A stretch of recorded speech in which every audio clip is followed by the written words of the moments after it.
नमस्कार और स्वागत है हमारे आज के इस खास विश्लेषण में। आज हम बात कर रहे हैं क्रिकेट की, और वो भी पाकिस्तान और दक्षिण अफ्रीका के बीच जो हाल ही में T20 सीरीज खत्म हुई है, उसके फाइनल मैच की। जी हाँ, बहुत ही रोमांचक सीरीज रही वो। बिल्कुल, 3 मैचों की सीरीज थी ये, और पाकिस्तान ने 2-1 से जीती। जो आखिरी मैच था 1 नवंबर 2025 को लाहौर में, उसी से फैसला हुआ। हाँ, वो निर्णायक मैच था। और आज जो हम बात करेंगे वो कई स्पोर्ट्स वेबसाइट्स जैसे ESPN, Cricinfo, Mint, Outlook India, Dawn, Hindustan Times, इनकी रिपोर्ट्स पर आधारित होगी। हमारा मकसद सिर्फ स्कोर जानना नहीं है, बल्कि मैच में क्या खास हुआ, कौन अच्छा खेला और इस सीरीज के नतीजों का क्या मतलब है, उसे समझना है। कोशिश यही रहेगी कि बातचीत जानकारी भरी हो पर मजेदार भी लगे। हाँ, जैसे हम सब मिलकर इन रिपोर्ट्स को खंगाल रहे हों। तो ठीक है, चलिए फिर शुरू करते हैं इस दिलचस्प फाइनल मैच की कहानी। ये देखना भी मज़ेदार होगा कि पाकिस्तान कैसे पिछड़ने के बाद वापस आया और सीरीज जीती। मैच का मोटा-मोटा हिसाब तो सीधा है। लाहौर का गद्दाफी स्टेडियम, रात का मैच। जी। दक्षिण अफ्रीका ने पहले बैटिंग की, पाकिस्तान ने चेज करके मैच और सीरीज दोनों जीत ली। पर कहानी इतनी सीधी है नहीं, है ना? बिल्कुल नहीं, असल में तो बहुत कुछ हुआ। दक्षिण अफ्रीका की पारी को ही देख लीजिए।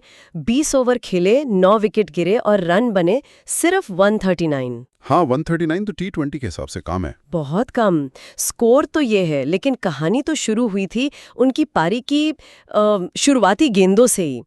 डॉन अखबार ने खास तौर पर लिखा है कि कैसे शाहीन शाह अफरीदी ने मैच के शुरू में ही माहौल बना दिया था। अच्छा, पहले ही ओवर में? हाँ, पहले ओवर में क्विंटन डीकॉक जैसे बड़े बल्लेबाज को आउट किया और फिर जल्दी ही एक और विकेट। ये सिर्फ विकेट नहीं थे, ये तो एक तरह से दक्षिण अफ्रीका का हौसला तोड़ने जैसा था शुरू में ही। हाँ, और डॉन की रिपोर्ट में ये भी था कि उन शुरुआती झटकों का असर फिर पूरी पारी पर दिखा। सिर्फ 139 का स्कोर, वो भी लाहौर जैसे स्टेडियम में। क्या साझेदारी न बन पाना ही वजह रही?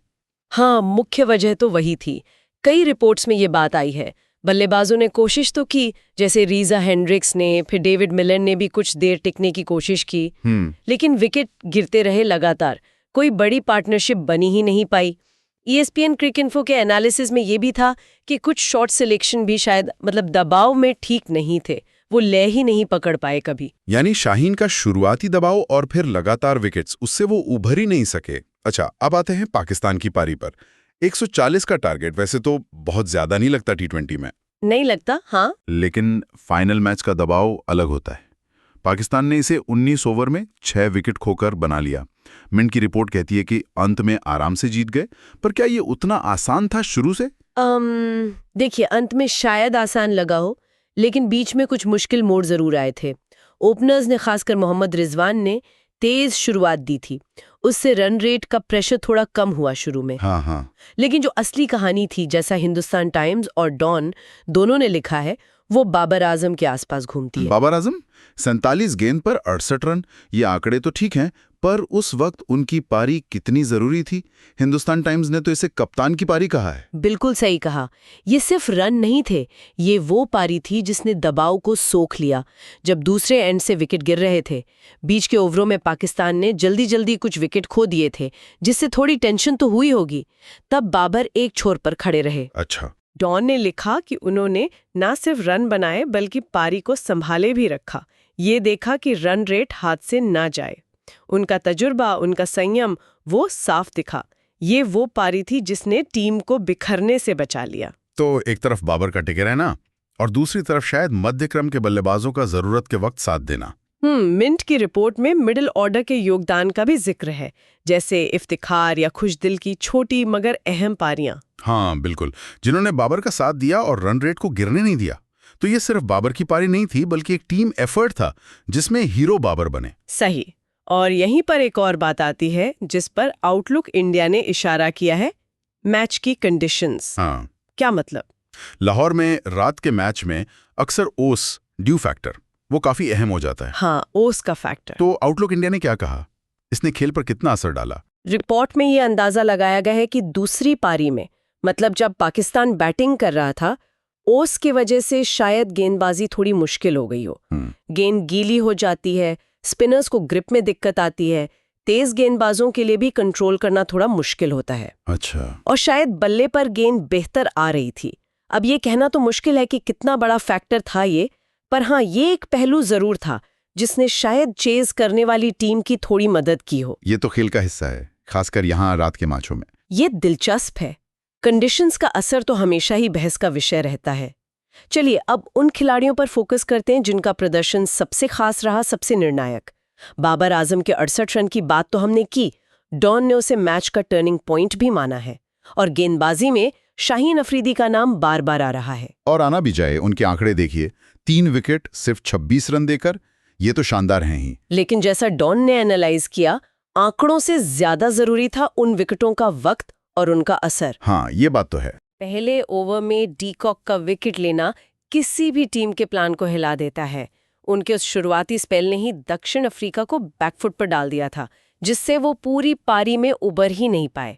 ये दिखाता है कि T20 में पावर प्ले कितना जरूरी होता है। बिल्कुल। और फिर player of the series Fahim Ashraf, Mint ने उनके लगातार अच्छे प्रदर्शन की बात की है।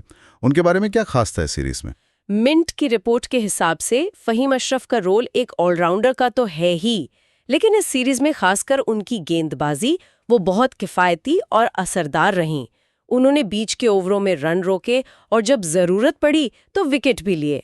उनकी वो कंसिस्टेंसी, मतलब सिर्फ एक मैच में नहीं, पूरी सीरीज में, वही उनको ये अवार्ड दिला गई। ये दिखाता है कि T20 में सिर्फ स्टार प्लेयर ही नहीं, ऐसे लगातार अच्छा करने वाले खिलाड़ी भी कितने जरूरी होते हैं। बिल्कुल सही कहा। तो ये तो हुई इंडिविजुअल परफॉर्मेंस की बात। अब अगर थोड़ा पीछे हटकर पूरी तस्वीर देखें, इस मैच और सीरीज का मतलब क्या है दोनों टीमों के लिए?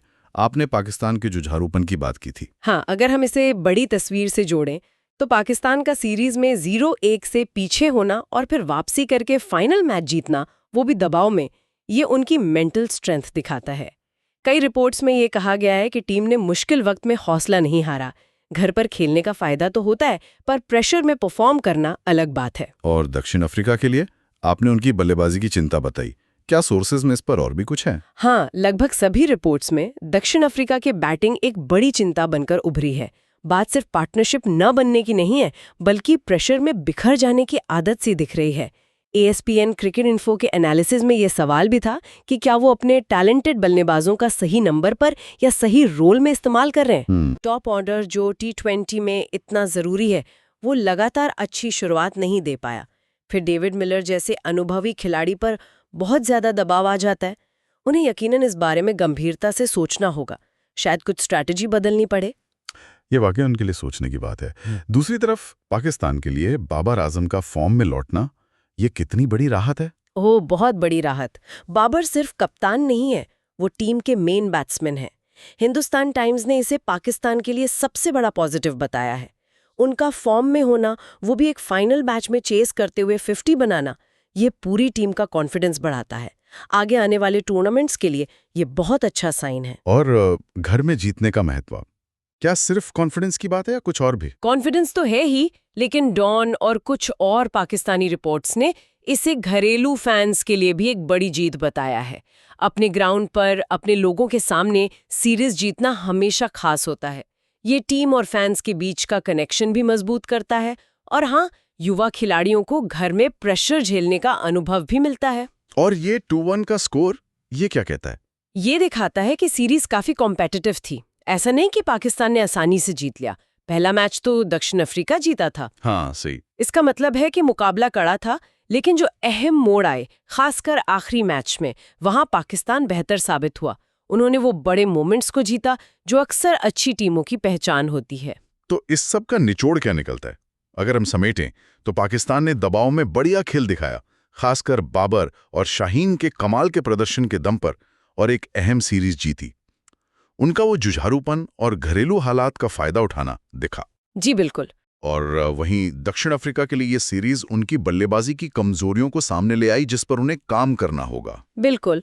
और यहीं से एक दिलचस्प सवाल भी उठता है, जो शायद सीधे तौर पर किसी एक रिपोर्ट में न हो, लेकिन इन सब विश्लेषणों को मिलाकर सोचने पर आता है। अच्छा, क्या सवाल है वो? सोचने वाली बात यह है कि T20 जैसे छोटे फॉर्मेट के फाइनल मैच में क्या किसी एक खिलाड़ी का ज़बरदस्त प्रदर्शन, जैसे बाबर की वो 68 रन की पारी या शाहीन का वो पहला स्पेल, टीम की पूरी स्ट्रैटेजी, कंसिस्टेंसी या बाकी खिलाड़ियों के छोटे-छोटे योगदान से ज़्यादा भारी पड़ जाता है? हमने देखा बाबर की पारी ने मैच बनाया, शाहीन के स्पेल ने शुरू में ही पकड़ बना दी। क्या ऐसे हाई प्रेशर नॉकआउट गेम्स अक्सर ऐसे ही किसी एक हीरो के दम पर जीते जाते हैं? ये तो सोचने वाली बात है। या फिर ये मानना सही होगा कि टीम की स्ट्रैटेजी और बाकी सबके सपोर्ट के बिना ये अकेले का प्रदर्शन भी शायद काफ़ी न होता? और इसमें जैसा आपने कहा, घर पे खेलने का जो मनोवैज्ञानिक फायदा होता है उसका कितना हाथ रहा होगा, ये भी एक एंगल है। निश्चित रूप से। क्या घर पर खेलने का वो कॉन्फिडेंस, वो क्राउड सपोर्ट ऐसे करीबी मैचों में फर्क पैदा कर देता है? ये कुछ ऐसे सवाल हैं जिन पर शायद क्रिकेट फैंस और एक्सपर्ट्स आगे भी सोचते रहेंगे। ये दिखाता है कि क्रिकेट सिर्फ नंबर गेम नहीं है, इसमें साइकोलॉजी, हालात और किसी दिन किसी खिलाड़ी की खास चमक, इन सब का बड़ा रोल होता है। वाकई ये काफी कुछ सोचने के लिए छोड़ जाता है। और इसी विचार के साथ पाकिस्तान बनाम दक्षिण अफ्रीका T20 सीरीज के इस फाइनल मैच पर हमारी आज की एक गहरी बातचीत यहीं खत्म होती है। उम्मीद है आपको हमारे साथ इन अलग अलग रिपोर्ट्स की बारीकियों में जाना पसंद आया होगा। अगर आपको ये वीडियो पसंद आई है तो इसे ज़रूर लाइक करें, कमेंट सेक्शन में अपना ओपिनियन बताएं और चैनल को ज़रूर सब्सक्राइब करें। मिलते हैं अगली वीडियो में, तब तक के लिए नमस्कार।